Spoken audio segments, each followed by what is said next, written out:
የእውነት የምር ነው እንደ ወይኔ ወይኔ ወይኔ ማን ቢለምነው እሺ ይላል።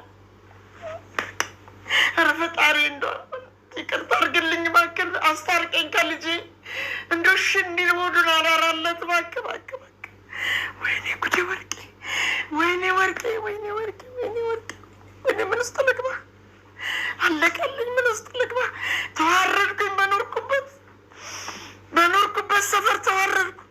ወይኔ ወርቄ ለሽ መራገፍ አይችልም በሚላቸው ሰዓት ወይዘሮ ወርቄ እኔ ያለው ቆሻሻው መራገፍ የማይችለው ለምንድን ነው ሲሉት አስቻለውም አንቺ ስለሆንሽ ቆሻሻው አንቺ ካልወጣሽ ሊጸዳ ስለማይችል ቤቱ አንቺ ይሄን ቤት ለካሽ መውጣት አለበት እኔ ይመስልሻል በሚላቸው ሰዓት ወይዘሮ ወርቄም ለምን እንደሆነ አላውቅም የኔ አንበሳ ንገረኝ እስኪ በሚሉት ሰዓት እንግዲህ አንቺ ነሽ የከረመ ቆሻሻዬ አንቺ ነሽ እኔን እንድትሰቃይና እንድታገት አድርገሽኛል በሚላቸው ሰዓት ወይዘሮ ወርቄ ምን እያሉ እያስመሰሉ ሚስቴን ህይወት አበላሽ ተሻል ከዚህ በኋላ ምንድነው የምትፈልጊው? ላስመሳይ ውሸቶችሽ ጆሮዬን አልሰጥም። ከእንግዲህ በኋላ አልታለልልሽም፣ አልሰማሽም። የተጠጋሽኝ የምትመርዥኝ ጊንጥ ነሽ። እውነትም ጊንጥ ማለት ነው። አስቻለው ራሱ ስድብ እየመጣለት ነው።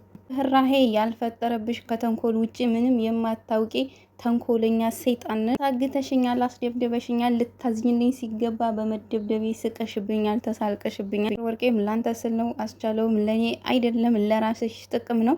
ለራስሽ ስትይ ምንም ነገር ታደርጊያለሽ። ከራስሽ ውጪ ማንንም ወደሽ አታውቂም። ለጥቅምሽ ስትይ ደግሞ ምንም ነገር ታደርጊያለሽ። እኔ ካንተ ጋር እስማማለሁኝ። አንተ ሁኚ እንዳልከኝ ሁኚ። ከልጄ ልጅ ጋርና ከልጄ ሚስት ጋር መኖር እችላለሁ። እንዴት ሆኖ ነው የምትኖሪው? ወይዘሮ ወርቄ ከራስሽ ውጪ የምትወጂው ሰው እንደው አለ ወይ? አንተን እወድሃለሁ ውሸታም ነሽ አታስመስይ እስከዛሬ ማስመሰልሽን በሙሉ እንዳላወቅኩ ሆኜች እያለሁ ከእንግዲህ በኋላ ግን ማስመሰልሽን የምችልበት አቅም የለኝም እባክህን ይቅርታ አድርግልኝ አንቺን እኔ ላይሽ አልችልም ከእንግዲህ በኋላ ላይሽ አልፈልግም ስለዚህ ቤቴ ለቀሽ ውጭልኝ ተውጪ ምን መሄጃ አለኝ ወዴት ልሄድ ልጄ በሚለው ሰዓት እኔ ምንም የማውቀው ነገር የለም ብቻ ቤቴ ለቀሽ ውጭልኝ አባረርኩኝ እባክህ ልጄ አታባረኝ አጨክንብኝ እኔ እናትህ እኮ ነኝ ጨክኛለሁ ስለዚህ አሁን ውጭልኝ ሌላ ነገር እንድንነጋገር አልፈልግም ይሄንን የመሰለ ንግግር ከገዛ ልጅ መስማት ሲወጣ መስማት በጣም ነው የሚያመው እንዴት እንደዚህ ትለኛለህ በቃ እኔ እሞታለሁ ብለው እንግዲህ ወደ መኝታ ቤታቸው ገብተው ለዮዲት ደውለውላታል ዮዲትም ደውለው ምንድነው እየፈለግሽው ምንድነው ከኔ ምን ፈልገሽ ነው እየደወልሽው በምትል ሰዓት ዮዲትም አንቺን እርዳታ እፈልጋለሁ ልጄ አስቻለው እኮ ከቤቴ ሊያባረረኝ ነው በሚሉ ሰዓት እንግዲህ ዮዲትም አስቻለው ተገኘ ወይ ተፈታ ወይ ብላ ስትጠይቅ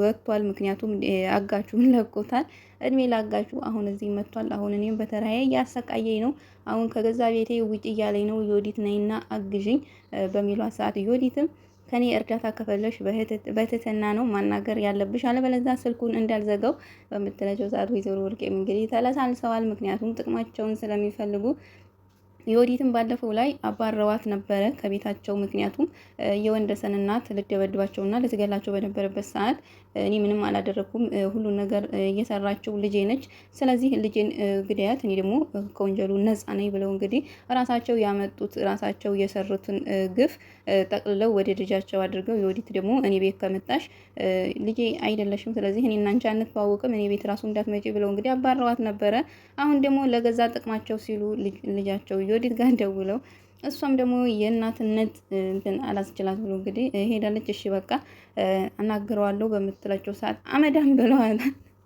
ሰምቼሻለሁ በምትል ሰዓት ዮዲትም ይቅርታ ልጄ የዘጋሁት እኮ መስሎኝ ነው ብለው መልሰው ደግሞ አመዳም ብለዋል አሁንም ሰምቼሻለሁ ስትላቸው አንድ እኮ ያጣላል ብዬ ነው ብለው እንግዲህ አመዳም እያሉ እየተሳደቡ የገዛ ልጃቸው ራሱ ከሷ እርዳታ ፈልገው ደውለው በትንትና ሊያናግሯት አልቻሉም በስድብ ነው ሙልጭ ልጅ ያደረጓት ማለት ነውና ወለ ለመናገር ወይዘሮ ወርቄ ያው እንደዚህ ብቻ መሰቃየት ብቻ አይደለም የሚገባቸው ያው እስር ቤት ገብተው ተገቢ ፍርድ እንትናቸውን ማግኘት አለባቸው እስር ቤት ገብተው ማጣጣም አለባቸው ማለት ነው የሰሩትን ግፍ በሙሉ ማለት ነውና እንግዲህ ወንደሰን አሁን ቢመጣ ደግሞ ወንደሰን አሪፍ ይሆናል አስቻለውም አሁን ላይ እያደረገው ያለው ነገር በጣም አሪፍ ነው ግን ደግሞ ከቤት ደግሞ አልወጣሉ በጣም ብዙ ተጓተቱ ቢወጡ ደግሞ ቶሎ አሪፍ ነበረ ግን ደግሞ ከቤታቸው ራሱ ሊወጡ አይደል አልቻሉም ወይዘሮ ወርቄ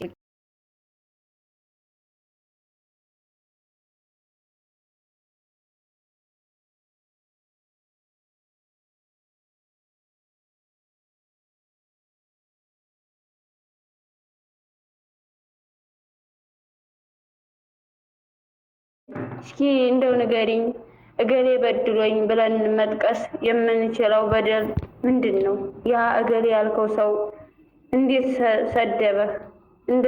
እንደቀማህ ብዙ ጊዜም በሁሉ ስጎቶችህ እንደተከበብህ የምትጠቀመውን ተው። ይህ በደልህ መቀበል አይደለም። እኛ በመጠን ብንሆን ትልቁን ጥቅም የምናገኘው እኛ ነን።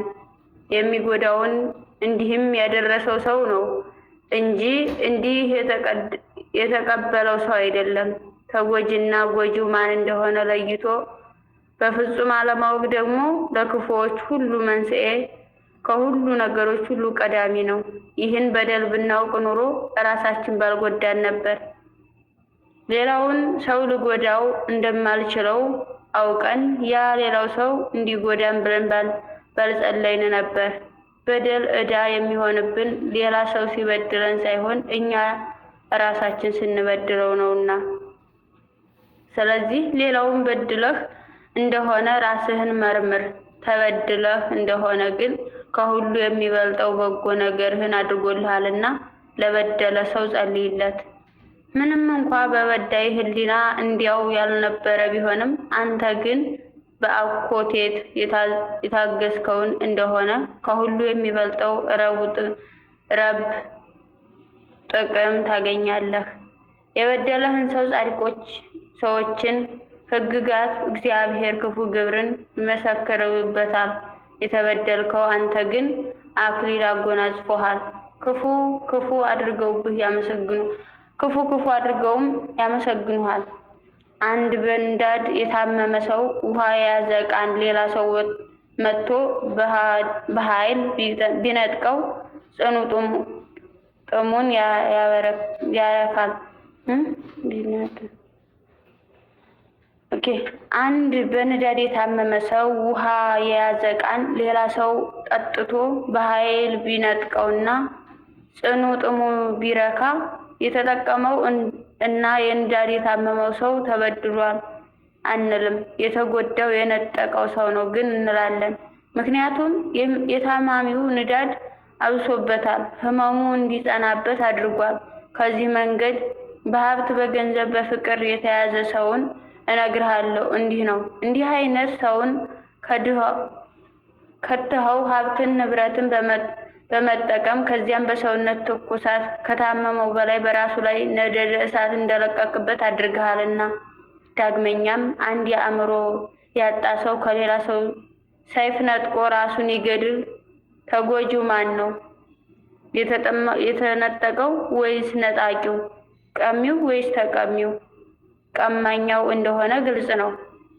መልካም። በኃይል ንብረት በመውሰድ ጉዳት ላይ ተመሳሳይ የሆነ ነገር እናድርግ። አእምሮውን ያጣ ሰው ስለት እንደሚይዝ፣ ለስስታም ሰው ደግሞ ገንዘብ እንደዚያ ነው።